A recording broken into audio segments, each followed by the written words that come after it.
This is Burn This Book, a podcast where we, Nicole and Eden, read a banned or challenged book twice a month and discuss its meaning, impact, and censorship to make it more accessible for all readers. This week's book is The Agony of Alice by Phyllis, Reynolds, Naylor, which was published in 1985. Yay! Woo! Okay, what were your first impressions, Eden? Should I do a summary first? Okay. People don't need to know. Yeah, go ahead. So, yeah, we read just the first book of a series, the Alice series. And so the Alice series actually follows Alice McKinley, a young girl growing up in Silver Spring, Maryland, from the age of 12, and get this, all the way up to 60. What? Yeah. There's like, one of the last books does like a flash forward. To when she's 60. I've got to finish these. That's all I'm saying. Yeah. Knowing that, I want to read all the way to the end. But anyway, The Agony of Alice is the first of the Alice series about an 11-year-old Alice McKinley who moves to a new town and new school with her dad and brother. Her mom died before the book begins, so this first book is about her looking for a mother figure. And she has her eyes set on Miss Cole, a young, beautiful, fashionable teacher in the 6th grade, and hopes to get to know her during the school year. Unfortunately, she's saddled with Mrs. Plotkin, a homely teacher. We follow Alice through the 6th grade as she finds herself growing closer to Mrs. Plotkin, as we do too. Oh, it's true though. It is. My first impressions, going back to your question, I give this 4.5 stars. I don't know why I said 4.5. Maybe because it is like middle grade. I'm like, this is below my baby book. Yeah. But I wrote absolutely caps lock charming. Oh. And I wrote out caps lock as well. You know, it's not just a caps locked charming. Right. And I put a quote in my review. Usually I put in quotes that like really affected me while reading. Mm-hmm. And this quote, when I read this line during the book, I just felt my heart melt. Oh.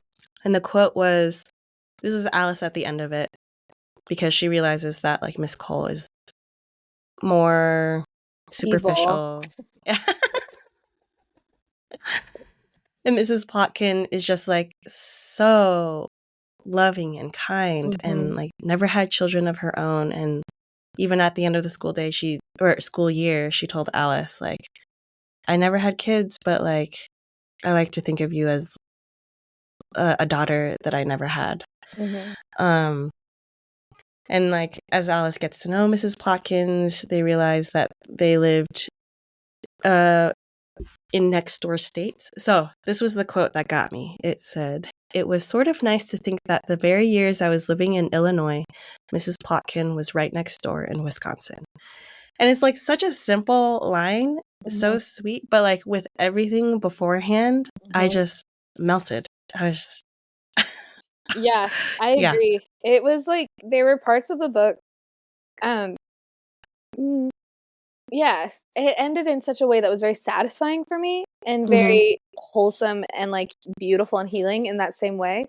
Yeah. And I think that quote also speaks to like how amazing the writing is from Phyllis Reynolds Naylor. Because like it was such a simple book, but it carried so much weight, and Alice became like the most tender, lovable little creature of a girl that I've ever read. Yeah. She was so cute, and she was so embarrassed all the time. So the reason why it's called The Agony of Alice is that she feels so embarrassed. She feels so much shame like all the time. And all she wants is like she's embarrassed by her dad and her brother. She's embarrassed by like her clothes, by everything that's happening. She even like puts on like a perfume sample at one point to like really show it up, and she goes to school and everyone's like, ew, what does that smell? And she's like mortified. It's very 6th grade energy, honestly. But like in the midst of that, she finds confidence and she finds like a lot of peace inside of herself, and it's so tender and it just feels very real. It does. I loved it, and it was a fast, easy read. I even read it on my phone, and I never do that because I hate reading on my phone, but I did. for this. Yeah. Yeah. For this podcast. For The things this we very do for you, podcast. listeners. It was a sacrifice and it was horrible, but Yeah. no, but it was such an easy read. Like, I wanted to read it everywhere I was. I was becoming that child that was just picking out their giant fantasy book Yeah. at Costco, like standing there reading while their mom is pushing the cart. Oh my goodness. If Costco has like the whole Alice series, 100% I'm picking that up. I'm swooping it up. Swoop in before any other kids. You're biting their arms off. Yeah. I'm just like, get out of the way. It's so popular. Ever since 1985, it's been so popular. Sold out in all Costco's. That's why you can't get it. That's why I had to read it on my phone. It was really good. I totally recommend it. It was like, yeah, it was a really nice read. One of my other favorite things about the book was that there's this boy that Alice like keeps seeing in awkward situations. Like when she's going to buy, when she was buying her first bra? She walked in on this boy changing in the dressing room, and like she saw him in his underwear, and she's like, like so mortified as usual, the agony. And then he ends up being in her class, and he's the cross guard kid, and he's just like but he doesn't like think twice of it. And that to me summed up all of adolescence, where she was so terrified and freaked out, and he was like, "Oh, do you want a little piece of candy?" Like he just didn't even like it didn't even impact him. And I was like, yeah, that sums up my entire middle school experience. For sure. For sure. Yeah, it was good. It was so good. You talking about the perfume story reminded, like, I didn't do that specifically, but like that very feeling I have felt of just like I did something and everyone else is like, ew. Yeah. And I'm just like, I'm gonna die. I am dead. 100%. There was like this moment in middle school when I was starting to get pimples. And I remember sneaking into my mom's room and putting like foundation on them because I was like, that's what you do. This is how it works. And I showed up at school and someone was like, your makeup doesn't match your face at all. And I remember being just like so mortified and stressed. And then I think I broke out even more. It was that same feeling where I was like, I can't be here. I just can't. Middle school's the worst, man. Jeez. It is. So many feelings. Yeah. It is. I wore the same t-shirt every day. Well, I had like 3 different t-shirts that were the exact same. I got them for free at something. And so I was like, this is my uniform. Like a cartoon character. And I wore it every day. And only now looking back, I realized that people at my school didn't realize that I had 3 different shirts. They probably thought I wore the exact same shirt every day for 2 years. And that has been quite an awakening for me to realize about that. So that's middle school for you. It is middle school. I remember, so like, it's funny you talk about that because I had a pair of pants that I did wear, just like rotating through jeans and all of that. But this one, I would only be in class with this one girl on the days that I wore this one pair of jeans. And she'd go around and be like, Eden is a double pants wearer or something like that. Or just like, she just kept on like, she doesn't wash her pants. It's just, I know. People are so mean. Yeah. That kind of thing. I remember too, like I had these pairs of jeans. So I got my period early. Yeah.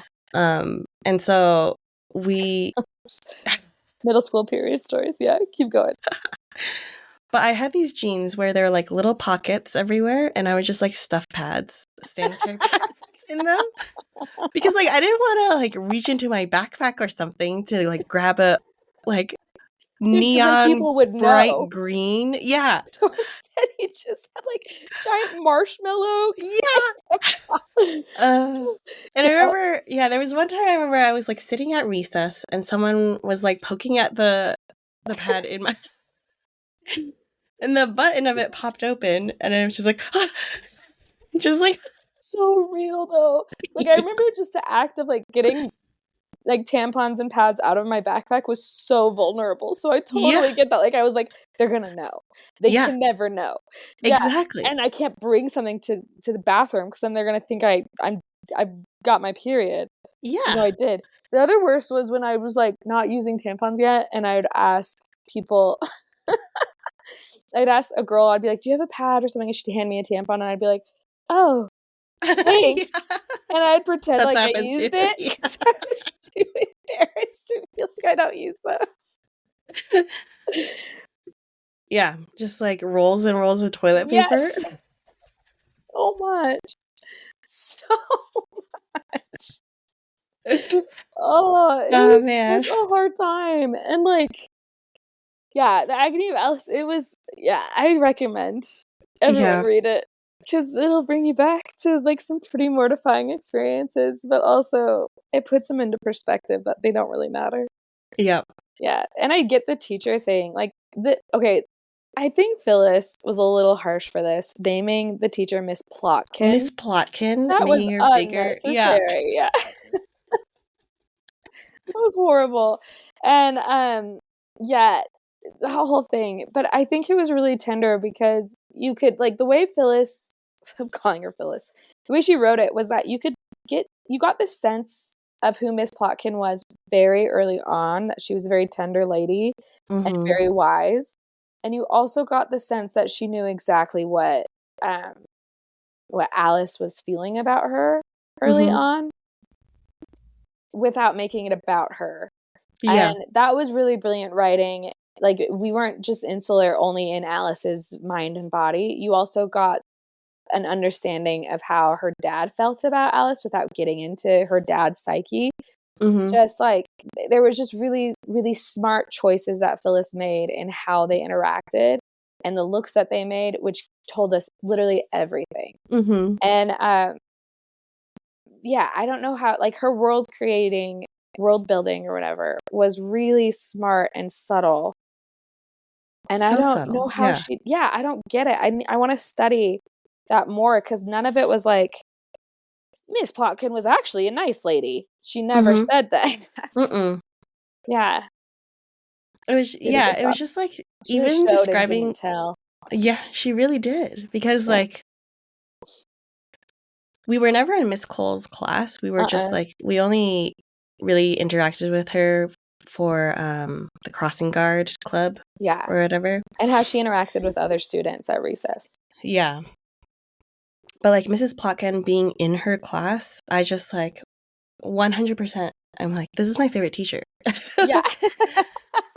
Like the fact that she like stops whatever she's doing and it's like, oh, it's read aloud time. I'm like, oh my goodness, I would have killed for this in middle school. Seriously, I would have too. Yeah. To just like stop everything and then just have her read at the front of the class and you just sat there and you listened. Oh my goodness. Yeah. There were so many pieces like that I thought were just brilliant. And the way that she would invite one student to come and help her clean up to make them feel like special after school if they didn't want to go home right away. Yeah. And there was just like an expectation that she was going to follow through on all those rules. Yeah, I don't know. It was very masterful writing. Like, I really do want to study. I want to read Phyllis and like really figure out how she was able to weave all of those things and in such a small book. Kind of like Lois Lowry, like small books, but gave us so much. But I think Phyllis was even better than Lois. Sorry, because we got to, she built the world so subtly that I didn't even recognize that she was building it until the end. Yeah, and like the character growth for Alice too, at the beginning to the end, like she captured the way that a child grows up, which is like so subtly. Yes. Because unless you like meet Alice at the beginning and then you meet her at the end, then you're like, oh, of course she grew up. Right. But like being in the everyday with a child, it isn't until like you sit there for a second and they said something really profound that you're like, whoa. Yeah, where did that come from? It's been there all along. Yeah. Totally. I think also the other character that I've been thinking about a lot in preparation was Alice's brother. He's Mm-hmm. kind of a lost soul, and the Yeah. dad is kind of disappointed in him, but also loves him. He's dating someone, and she ends up breaking up with him, and like there's like we get so much information about him, and we also recognize that he's going through the loss of his mother as well, and it's Mm-hmm. informing a lot of decisions in his life and how he treats other people. Yeah. And him and Alice's relationship also evolves in a bizarrely brilliant, subtle way that you're like, Mm-hmm. I didn't even notice that that happened. Like I was in Yeah. it, and now I'm like, oh, cool, that was really nice. Yeah. It was really beautiful. Yeah, just the tenderness between the siblings Yeah, by the end is just like, yeah, so sweet. so sweet. My goodness, thank you, Phyllis. Thank you, Phyllis. Thank you. Something fun to know Mm-hmm. is that Phyllis, she's gone through a lot. First off, Oh, yeah? her first husband, they got married really early, and he was suffered from like a lot of different mental disorders, and so eventually they had to get a divorce. But she would travel around the country trying to find help for him. Like they would move all the time to find adequate care. And then this was like during the 70s, and then it just didn't seem like there was an answer, and so they had to separate, and she ended up marrying Mr. Naylor, who's Mm-hmm. also a writer. And it was like, yeah, her whole life is very tender as well. Like you can tell that she's had hard things, and she's like, writing is her outlet to express those things. Yeah. Yeah, and she's very interested in how children grow up and in what they experience. And I love that. I love her. She's got an intentional vibe to her. Mm-hmm. We love Phyllis. I love all of these middle grade books. Yeah, me too. I think I'm in a bit of a reading rut right now because some of the books that we're reading for this podcast are a slog. Which is why Spoiler alert. I don't feel that way at all. I love all of them so much. Cannot get enough. But yeah, go on.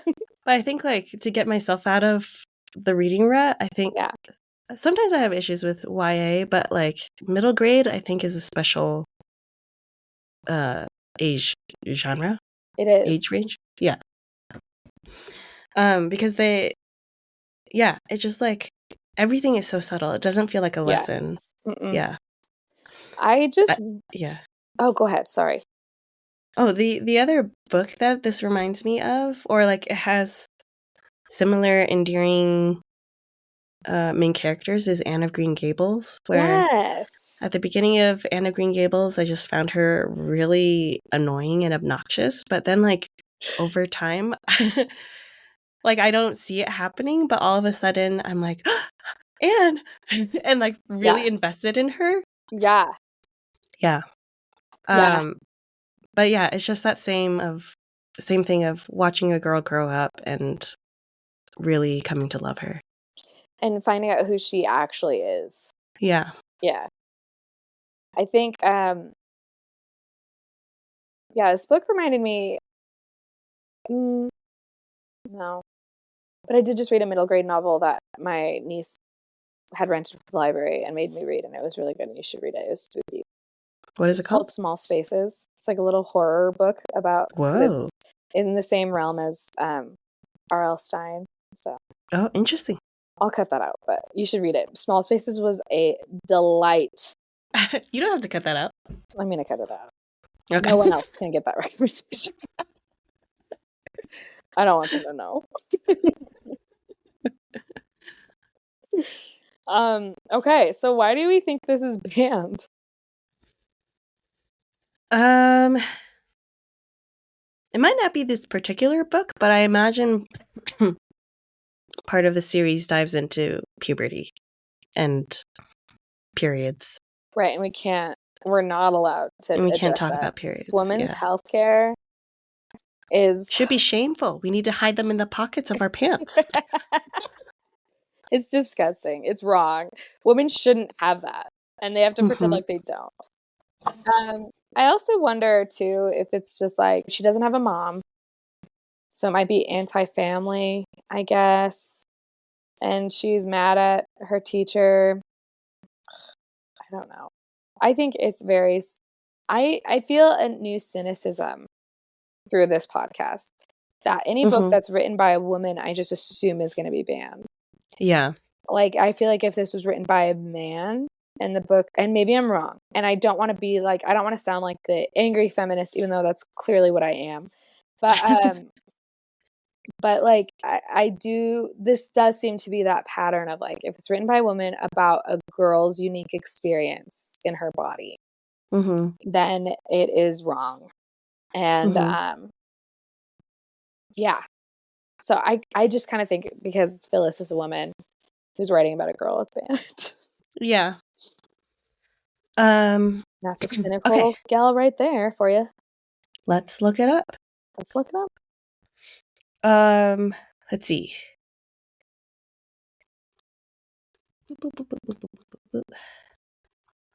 Okay. So it's throughout the series, and because it goes from when she's 11 till 60.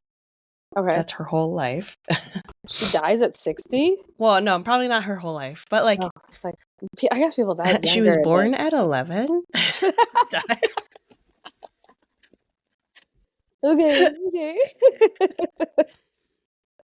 But because of that, it goes through dating, sex, friendship, familial matters, religion, and homosexuality.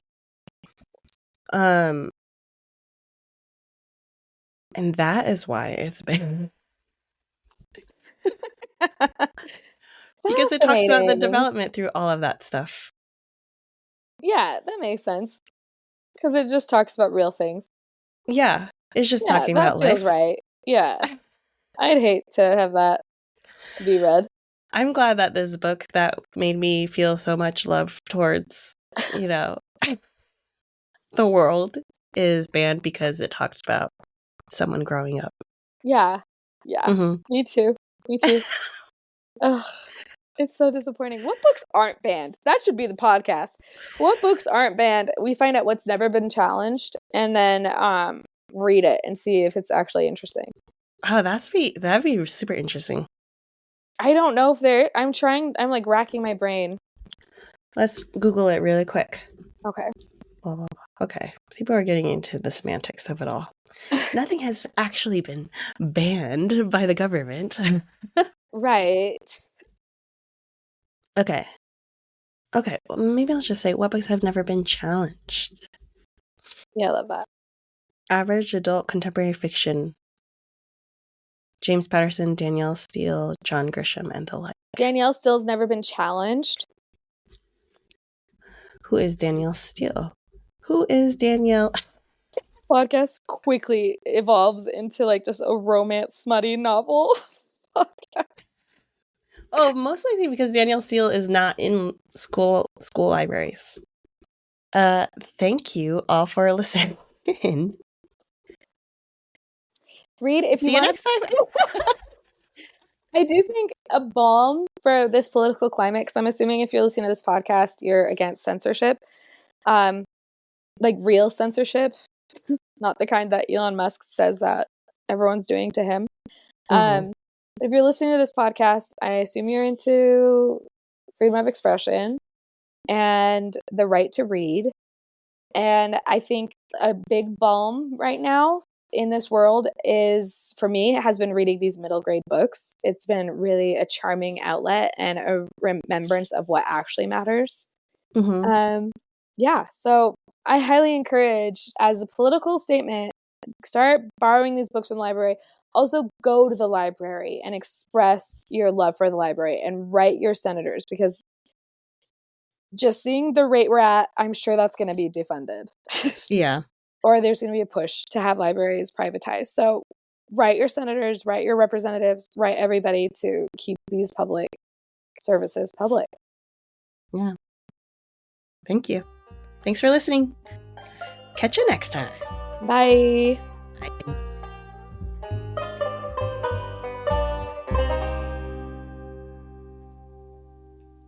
Burn This Book is produced by us, Nicola Corin and Eden Wen.